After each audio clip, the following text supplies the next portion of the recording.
श्री स्वामी समर्थ. घटस्थापना कोणी करावी?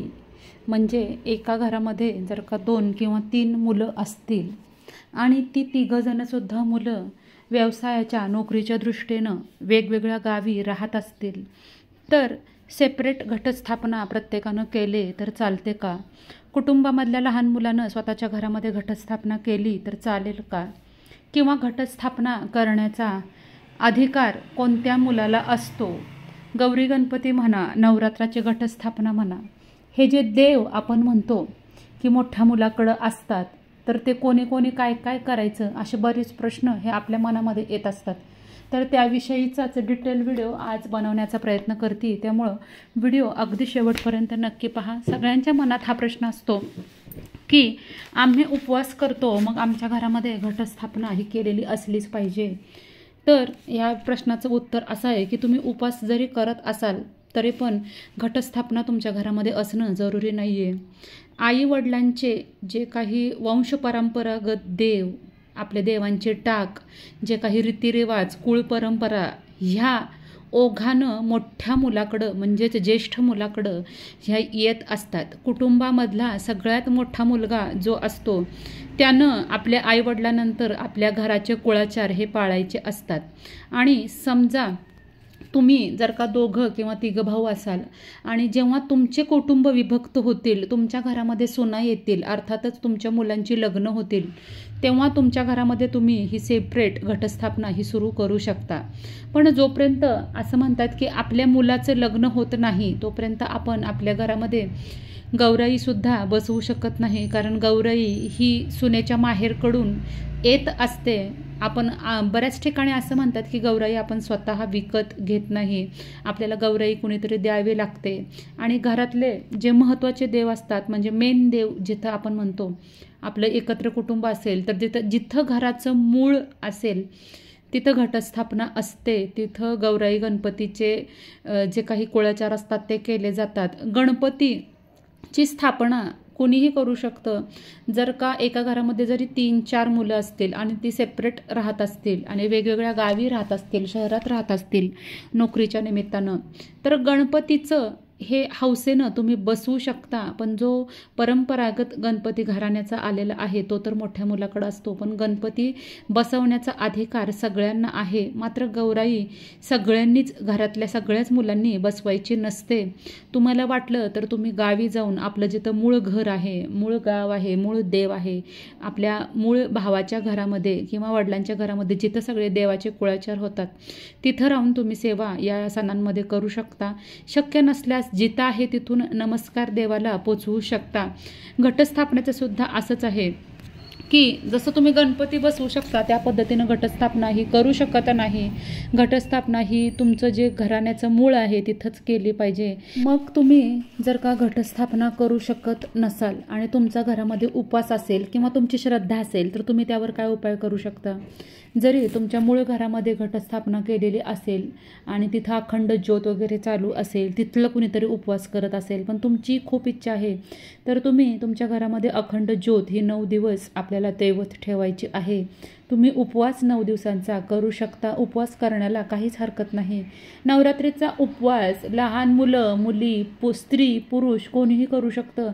फक्त आपल्या शरीराला, आपल्या आरोग्याला झेपेल अशा व्यक्तीनेच नवरात्राचे उपवास करायचे आहेत.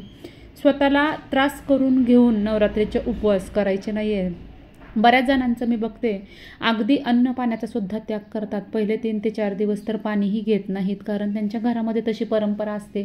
काही वेळेस अशा स्त्रियांना, महिलांना, पुरुषांना चक्कर येते आणि ते अगदी एका जागेवर बसून असतात आणि त्यांना आरोग्यावर त्यांचा त्रास, त्यांच्या आरोग्यावर ह्याचा सगळ्यात त्रास होत असतो त्यांना. तरीसुद्धा घराण्याची परंपरा आहे म्हणून ते हे सगळं पुढं नेत असतात परंपरा. पण हे खरंच खूप चुकीचं आहे. जर का तुमच्या जीवाला सोसवत नसेल, बिन अन्न पाण्याचं राहणं माणसासाठी शक्य नाही आहे. आपण जरी नवरात्रीचा उपवास करत असलो तरी आपण दूध, फळं, उपवासाला चालणारे पदार्थ हे घेऊ शकतो. पण अगदीच कडक उपवास करण्याची गरज नाही.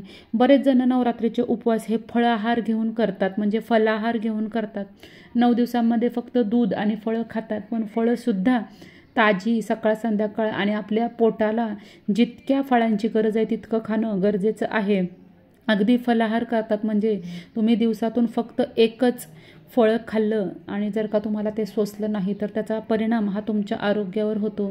त्यामुळं देवालाही असं वाटत नाही की आपल्या भक्ताचं आरोग्य संकटात टाकून त्याला त्रास देऊन आपले उपवास करून घ्यावेत. त्यामुळं आपल्या जीवाला सोसवतील अशाच पद्धतीचा आपल्याला नवरात्राचा उपवास करायचा आहे.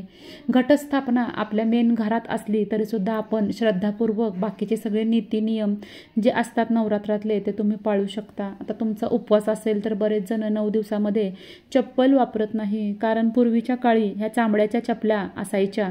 तर ह्या चांबड्याच्या चपला आपल्याला उपवास असताना आपण पायात घालू शकत नाही, त्यामुळं 9 दिवस चपलांचा त्याग हे लोक करत होती. पण आता हल्ली चांबड्यांच्या चप्पल नसतात, प्लास्टिकच्या असतात किंवा वेगळ्या मटेरियलच्या असतात, पण चांबड्याच्या नसतात, तर त्या तुम्ही घालू शकता.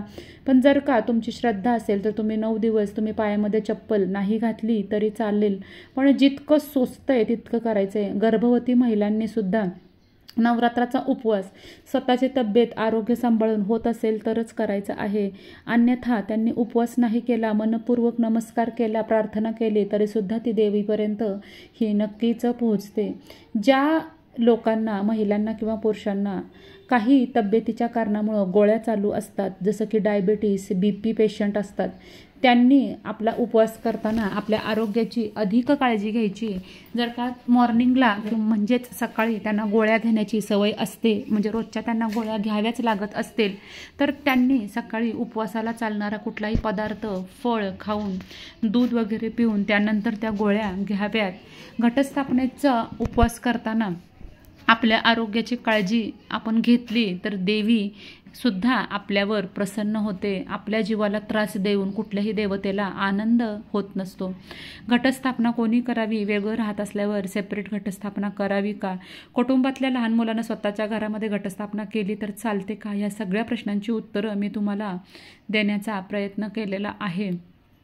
आणि एक सगळ्यात महत्त्वाची गोष्ट की आपण कुठल्याही देवाचं व्रत म्हणा किंवा देवाची कुठलीही सेवा म्हणा आपण करायला सुरुवात करतो, पण आपल्याच्यानं ती सेवा, ते देवाचं सगळं परंपरेनं करणं, ते नियम हे आपल्याला जर का पुढं करणं होत असेल तरच त्याची सुरुवात आपण करायची असते.